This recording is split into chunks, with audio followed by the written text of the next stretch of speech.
ഞങ്ങൾ ഇങ്ങോട്ട് വരാൻ പറഞ്ഞോ? ഇല്ലല്ലോ. കേട്ടില്ലേ വേദ? വീട്ടിലേക്ക് ഒരാൾ വരുമ്പോ സംസ്കാരമുള്ളവർ പെരുമാറുന്ന രീതിയാണോ ഇത്? അല്ലെങ്കിലും തരം താണവരുടെ നാക്കിന്ന് വീഴുന്നതും അത്തരം വാക്കുകളായിരിക്കുമല്ലോ. മതി, നിർത്തോ.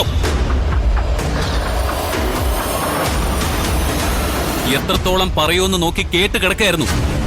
ആരാടോ തരം താണവര്? അങ്ങനെയുള്ള വീട്ടിലേക്ക് നിങ്ങളൊക്കെ എന്തിനാ വന്നത്? എന്റെ മകളെ തിരിച്ചു കൂട്ടിക്കൊണ്ടു പോകാൻ. എങ്കിലും അതും ചെയ്ത് തിരിച്ചു പൊയ്ക്കോണം. അല്ലാതെ എന്റെ വീട്ടിൽ കയറി വന്ന് അപമാനിക്കാൻ ശ്രമിച്ച വലിച്ചു കീറി ഒട്ടിക്കും ഞാൻ.